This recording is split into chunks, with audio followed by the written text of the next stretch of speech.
Bismillahirrahmanirrahim. Elhamdülillahi Rabbil alemin. Vessalatu vesselamu ala eşrefil enbiyai vel murselin. Nebiyyina Muhammedin ve ala alihi ve sahbihi ecmain. Əmmə ba'd. Qardaş sual verir ki, tolerantlıq və ya multikulturalizmin İslam dininə aidiyyəti varmı? Bu suala iki yöndən cavab vermək olar. Birincisi, əgər tolerantlıq və ya multikulturalizm deyildikdə bütün dinləri dost qəbul etmək və onları sevmək qəsd edilirsə, əlbəttə ki, bu birbaşa Quran-ı Kərimə ziddir. Çünki Uca Allah Quranda Ali İmran surəsinin 19-cu ayəsində buyurur: Həqiqətən Allah yanında haqq din İslamdır. Həmçinin həmin surənin 85-ci ayəsində o buyurur: Kim İslamdan başqa bir din arayarsa, bilsin ki, o din ondan əsla qəbul olunmaz və o, axirətdə ziyana uğrayanlardan olar. Həmçinin Əl-Maidə surəsinin 56-cı və 57-ci ayələrində Allah təbaraka və teala buyurur: Kim Allahı, onun rəsulunu və iman gətirənləri özünə dost tutarsa, bilsin ki, qələbə çalanlar da məhz Allahın firqəsidir. Ey iman gətirənlər!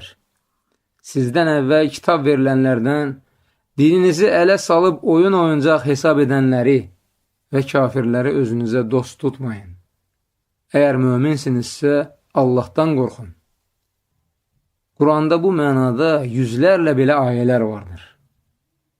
Yox, əgər tolerantlıq deyildikdə dində dözümlülük qəsd edilirsə, elə İslam dini bütün bəşəriyyəti sülhə, əmin-amanlığa çağırır.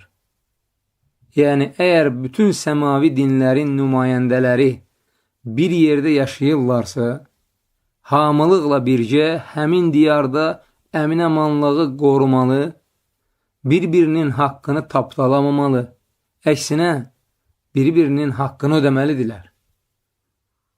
Necə ki, bütün bəşəriyyətə nümunə olmuş Peyğəmbərimiz sallallahu aleyhi və səlləm bu haqları ödəyərmiş. Onu qonaq çağıran yəhudilərin və ya nəsranilərin evinə qonaq gedib, onların yeməyindən yeyərmiş. Ha belə, yəhudi və ya nəsrani cənazəsini gördükdə, hörmət əlaməti olaraq ayağa qalxarmış. Heyvan kəsdikdə, qonşuluqda olan yəhudilərə və nəsranilərə o ətdən pay ayırmağı buyurarmış. Yəhudilərlə və nəsranilərlə alış-veriş edərmiş. Və s. Yüzlərlə belə misallar çəkmək olar. Peyğəmbər sallallahu aleyhi və səlləmin yəhudi bir köməkçisi ölüm ayağında ikən Rasulullah sallallahu aleyhi və səlləm onu ziyarət edir və ona La iləhə illallahı təlqin edir. Nəinki dinc əhaliyə. Hətta ona qarşı vuruşanlarla vuruşduqda öz mərhəmətini göstərər, müsəlmanların üzərinə hücum edən düşmənə əvvəlcə sülh təklif edərmiş. Məkkəni fəth edir, lakin heç kəsə dəymir, qan tökmür.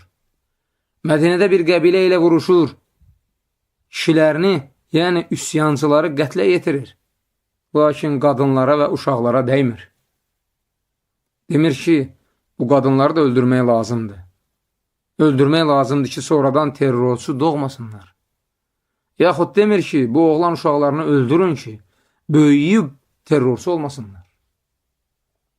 Əlbəttə ki, İslam dini sülh dinidir və haqsız yerə qan tökməyi haram buyurur. Eləcə də Raşidi xəlifələr, onların xilafəti dövründə İslamın fəth etdiyi diyarlarda müsəlmanlar qocalara, qadınlara və uşaqlara toxunmaz. Ha belə kilsələri, sinagogları və məbədləri dağıtmaz və orada ibadətlə məşğul olan rahiblərə, keşişlərə və digər abidlərə dəyməzdilər. Yalnız vuruşanlara qarşı vuruşardılar. Başqa cür desək, üsyan edənlərin qarşısını alardılar. Xülasə budur ki, Allah və onun Rəsulu sallallahu aleyhi və səlləm qeyri-müsəlmanlarla ədalətlə rəftar etməyi buyurur. Quran ayələrindən birində belə buyurulur: Allah din uğrunda sizə qarşı vuruşmayan və sizi öz diyarınızdan qovub çıxarmayan kimsələrə yaxşılıq etmənizi və onlarla insafla davranmanızı sizə qadağan etmir. Şübhəsiz ki, Allah insaflı olanları sevir. Həmçinin Peyğəmbər sallallahu aleyhi və səlləm belə buyurmuşdur. Kim müsəlmanlarla əhd bağlamış bir kafiri öldürərsə, cənnətin iyini duymaz. Halbuki onun iyi 40 illik məsafədən duyulur. Nasir ibn Süleyman demişdir.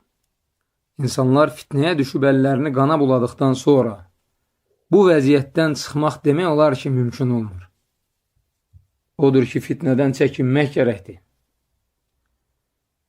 Həmçinin İbn Arabi rahimehullah bu günahın nə dərəcədə böyük olduğunu izah edib demişdir. Şəriət bizə nahaq yerə heyvan öldürməyi qadağan edir və bunu edən kimsənin əzaba düçar olacağını xəbər verir. Peyğəmbər sallallahu aleyhi və səlləm demişdir. Mən cəhənnəmdə bir qadın gördüm və soruşdum, bu qadının günahı nədir? Mənə dedilər, bu qadın bir pişiyi acından ölənədək evdə saxlamış, nə ona yemək vermiş, nə də onu sərbəst buraxmışdır ki, gedib özünə yem tapsın. Diqqət edin, əgər nahaq yerə heyvan öldürmək haramdırsa, bəs adam öldürmək necə? Əlbəttə ki, bunun günahı ondan da böyükdür. Kafirlərlə ədalətlə rəftar etmək xüsusunda Peyğəmbər sallallahu aleyhi və səlləm bizə gözəl nümunə olmuşdu. Həmçinin onun sahabələri də Əbu Bakır As-Siddiq radiyallahu anhu Peyğəmbər sallallahu aleyhi və səlləmin vəfatından sonra xəlifə seçilir. Xəlifə olduğu dövrdə ordu hazırlayıb, onları düşmənin üstünə göndərir və onlara belə buyurur. Düşmənləri şikəst etməyin. Nə az yaşlı uşaqları, nə çox qoca adamları, nə də qadınları öldürməyin.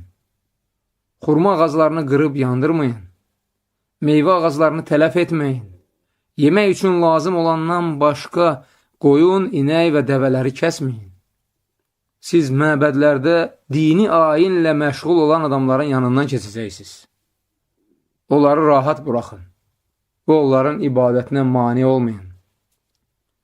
Əbu Bakır As-Siddiq radiyallahu anhunun bu qərarı ilə sahabələrin hamısı razılaşır və heç biri ona etiraz etmir.